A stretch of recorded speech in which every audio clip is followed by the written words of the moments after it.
Allah. The employee of Allah, dia memiliki visi yang jelas, memiliki misi yang jelas. Dan uniknya bagi kita orang beriman, bagi kita yang beragama, antara visi misi ini sudah dibuatkan sama Allah Subhanahu wa taala. Kita tinggal menjalaninya. Masya Allah. Menurut pemahaman kami atau saya pribadi yang saya tuliskan di buku Kantorku Surgaku. Nah, antara visi dan misi ini bedanya demikian. Visi itu adalah dia datang dari hamba menuju Allah. Datang dari bumi, kita langitkan. Datang dari bawah menuju ke atas kepada Allah Subhanahu wa taala. Dia datangnya dari hamba kepada Allah. Itu adalah visi. Sebuah harapan, sebuah asa. Sebagaimana nama TV kita adalah asa. Ada asa, ada harapan. Dilangitkan atau melangitkan kehendak-kehendak bumi agar diwujudkan oleh Allah Subhanahu wa taala. Itu visi. Sedangkan misi sebaliknya ternyata. Misi ini yang membuat Allah. Misi yang membuat adalah yang menciptakan. Dia yang paling berhak untuk menentukan misi.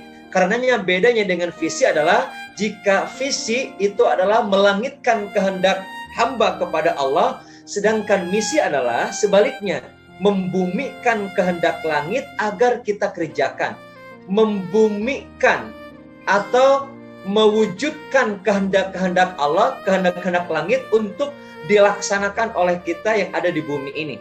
Jadi jika visi datang dari bawah ke langit, sedangkan misi datang dari langit ke bawah ke bumi.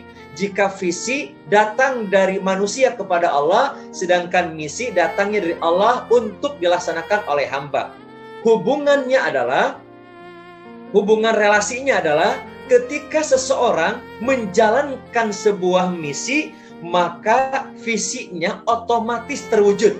Namun, jangan harap visi kita terwujud manakala misinya tidak dilaksanakan. Sekali lagi, jangan harap misi diwujudkan oleh Allah Subhanahu wa taala manakala kita tidak menuntaskan misi. Jika begitu, tugas kita sesungguhnya selama hidup ini adalah untuk menuntaskan sebuah misi yang Allah telah tetapkan selama kita hidup. Jika misi yang Allah telah berikan kepada kita dituntas kita laksanakan, maka otomatis visi itu terwujud. Nah, karenanya sahabat asa rahimakumullah, ketika kita ngotot ingin mencapai sebuah visi, maka misinya dulu yang harus dilaksanakan. Ada 4 misi yang harus kita laksanakan. Nah, tema ini atau materi ini kita sampaikan nanti di pekan berikutnya. Fokus kita sekarang adalah bagaimana kita memulai dengan sebuah visi yang dalam judulnya visinya sudah jelas, yaitu visi sorga. Sesungguhnya bagi orang beriman visinya sangat jelas, dia fokus. Nah, agar kita bisa memahami tentang urgensi sebuah visi, izinkan saya bercerita sebuah cerita tentang seseorang yang hendak pergi ke Yogyakarta. Sebut saja si A, dia telah menentukan sebuah tempat destinasi pergi yang namanya Jogja. Kemudian untuk menuju Jogja dia telah menentukan kendaraannya, sebut saja kereta. Alkisah, ketika hari sudah ditentukan, maka dia menyiapkan diri dengan berbagai persiapan, berbagai perbekalan. Dia siapin salin, dia siapin bekal-bekal yang lainnya, kemudian dia pamit kepada keluarganya, kepada istri, kepada anak-anaknya untuk pergi menuju Jogja yang telah ditentukan. Kemudian setelah pamit, ia berangkatlah ke sebuah tempat namanya halte bis. Sesampainya di pinggir jalan di halte bis, dia lalu menunggu dengan setia bis yang akan menghantarkan jurusan dari tempat ia tinggal di halte itu menuju ke Gambir. Nah, uniknya di sini, ketika ia lagi menunggui bis yang akan menghantarkan ke stasiun Gambir, Di sana ternyata ada bis yang lalu lalang. Bis-bisnya banyak, beraneka ragam merek, beraneka ragam besar atau kecilnya. Tapi si fulan ini tetap saja dia nungguin dengan setia. Dia tidak tergoda. Biarkan saja bis itu berlalu, bahkan ada angkot, ada yang lainnya. Biarkan dia menunggui satu bis yang akan menghantarkannya ke Gambir. Singkat cerita, bis yang ditunggu-tunggu itu datang. Dan akhirnya dia naik dengan tenang. Kemudian ia berangkat bersama bis tersebut.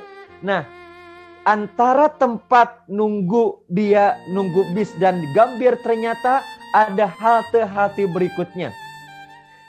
Namun anehnya, si fulan ini dia tidak tergoda. Tetap saja dia duduk dengan tenang.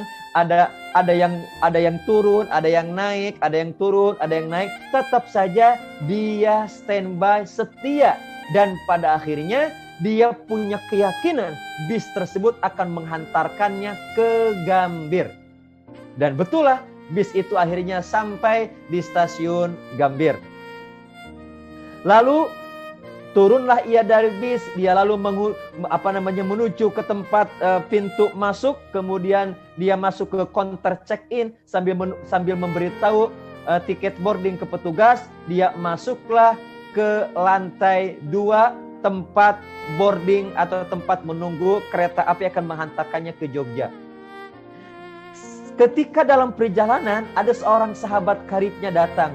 Masya Allah, dia bertanya, bersapa, tanya kabar, ada kerinduan yang sangat.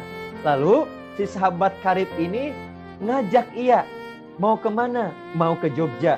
Jam berapa? Jam 8. Kan sekarang baru jam 7, masih ada waktu 1 jam. Yuk kita jalan-jalan yuk. Tuh, kan kita kelihatan tuh ada Monas yang sangat indah, sudah dirapikan oleh gubernur, sangat luar biasa, sekarang tertata, rapi, tamannya bagus-bagus, dan ada jajanan-jajanan khas tradisional Betawi. Yuk kita mampir dulu sarapan. Uniknya lagi, si fulan ini tetap tidak tergoda, tidak terkecoh. Walaupun Monas itu begitu indah, jajanan itu juga banyak yang murah untuk bisa sarapan, tetap saja si fulan ini tidak mau terkecoh dan tergoda. Dia akhirnya tetap naik ke ruang tunggu dan akhirnya dia sampai jam 7 tepat di ruang tunggu, walaupun kereta yang akan memberangkatkannya jam 8 tepat. Nah, selama 1 jam dia nunggu. Ada begitu banyak kereta yang mampir di Gambir.